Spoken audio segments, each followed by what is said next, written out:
Olá, tudo bem? Eu sou Isabela Ohane, sou estudante de fisioterapia, estou no quarto período e vou apresentar para vocês o trabalho de exame físico e exame complementar. Na etapa inicial, o primeiro contato com o paciente é extremamente importante em todas as áreas. E também a questão da gente tratar o paciente como se naquele momento fosse algo mais importante para ele sentir confiança em nós. É realizado em toda a trajetória de tratamento. E para a gente obter todas as informações do paciente, nós utilizamos uma ficha de anamnese, que ali nos faz anotamos tudo de importante e também os dados pessoais do paciente. O exame físico, ele abrange todas as estruturas do corpo, a fim de localizar a fonte de alteração que pode ser em outro local. A parte da anamnese é para identificar o tecido lesado mais rápido por meio de palpação, de testes e inspeção, que é a avaliação por meio de observação comparado um membro do outro, que é edema, rubor, um exemplo.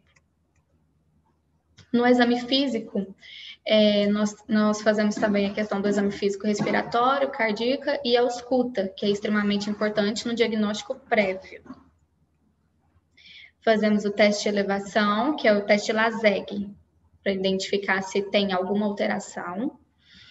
E tem os testes ortopédicos, que faz parte do exame físico, que são os valores de diagnosticar fraquezas, rupturas, comparando sempre um lado com o outro, que o teste tem que ser feito bilateral.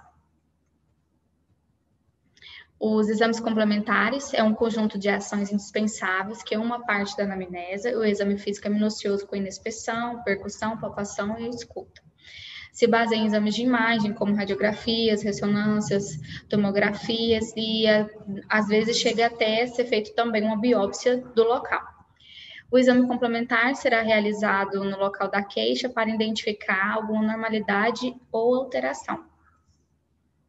A relação dos dois tipos de exame para a realização de um exame complementar é feito antes do exame físico para verificar e analisar o corpo do paciente. Exames complementares têm um grande valor por ser feito um desfecho diagnóstico. O que acontece no exame complementar e o exame físico? Sempre um liga ao outro, porque um precisa do outro para que possa ser feita a realização, como se fosse uma afirmação daquele laudo. Por exemplo, nós temos aqui um paciente que ele tem dor na lombar. Só que essa dor na lombar, ela não vem da lombar, ela vem de outro local. Então, nós fazemos todos os testes de exame físico e depois fazemos os testes complementares para dar confirmação daquele laudo. A relação dos dois tipos de exames, que é após do diagnóstico do exame físico, acompanha o paciente até a alta, para identificar se o tratamento está causando o efeito esperado ou se deve modificar. Na questão do exame físico, é uma técnica que é mais aproximada do paciente, que ajuda a obter informações físicas que podem estar isolada ou aparente. Exames complementares são utilizados como confirmação de diagnóstico após exames físicos, porém, os exames complementares também são utilizados sozinhos, de uma forma superficial, mas sempre mostrando a importância do exame físico e também contendo sempre a ficha de anamnese do paciente. Essas foram as referências. A importância da ficha de anamnese. A ficha de anamnese ela é escolhida devido à queixa do paciente. Se o paciente chega com uma queixa no tornozelo, nós vamos trabalhar com ele a ficha de tornozelo-pé. O início da ficha de anamnese ela é dividida em dados pessoais do paciente, que seria o nome, a profissão, o endereço, o telefone, qual o estado civil, a sua ocupação, qual o nível dele de escolaridade. Logo depois, a gente vai conhecer um pouco mais sobre a queixa do paciente. Por exemplo, a queixa dele é, eu estou com uma dor no pé e eu não consigo subir e descer o pé para ele, que é o movimento de plante e dorsiflexão.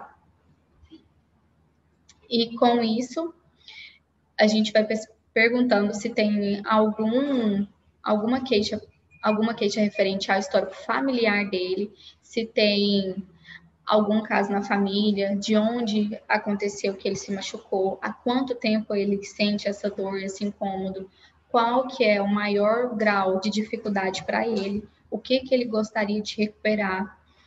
E depois de todos essa conversa com o paciente, para a gente conhecer um pouco mais sobre ele, sobre a dor dele, nós passamos para a inspeção, que seria o toque, a gente verificar a questão da musculatura, da questão óssea do paciente. Por exemplo, a gente vai utilizar a goniometria. A goniometria ela é utilizada para ver o grau de mobilidade do caso do pé dele, né? Que é onde ele tem a queixa. Então, a gente verifica devido a isso qual é o grau de mobilidade, seria ou fazendo esse movimento, esse ou esse. E assim, a gente com isso trabalharia para recuperar toda a dificuldade que ele vai apresentar para nós durante a sessão.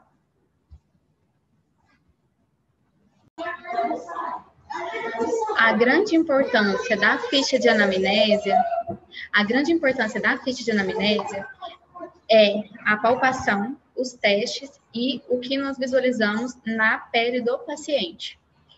A anamnese é definida como a primeira fase do processo, que é onde você coleta todos os dados do paciente, desde os dados pessoais, que é o nome completo, a data de nascimento,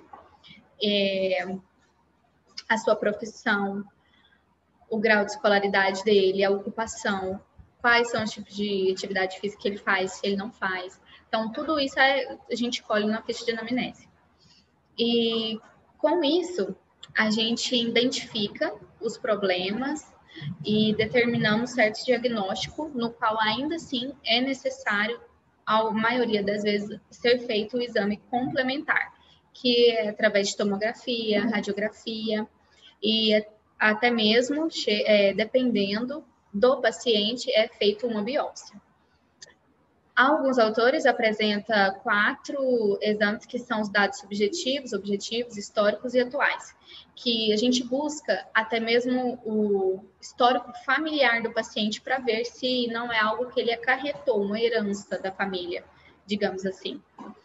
Sobre o exame físico, que é feito durante a ficha de anamnese, é uma etapa relevante para o planejamento que a gente deve ter cuidado com o paciente para avaliar os sinais e sintomas. Por exemplo, o paciente ele queixa de uma dor no pé e muitas das vezes ele não sabe que ali ele pode ter feito uma endorse de tornozelo ou ele pode ter machucado de um tornozelo ao ponto dele achar que é somente um inchaço. Com a inspeção, a palpação, a gente consegue visualizar, porque muitas das vezes apresenta um edema, às vezes a pele está de uma coloração diferente, está com uma temperatura diferente. Então, tudo isso é muito importante para que a gente traga para a ficha de anamnésia, para que assim a gente consiga traçar um diagnóstico. Mas que o diagnóstico ele tem que ser feito de ambos os lados. Por exemplo, ele queixa somente da perna direita, mas nós também temos que avaliar o esquerdo, porque para saber se devido à compensação que ele pode fazer com um membro lesionado, machucado, ele pode compensar o outro lado e com isso o grau de mobilidade dele não está no nível de normalidade que nós declaramos assim, né?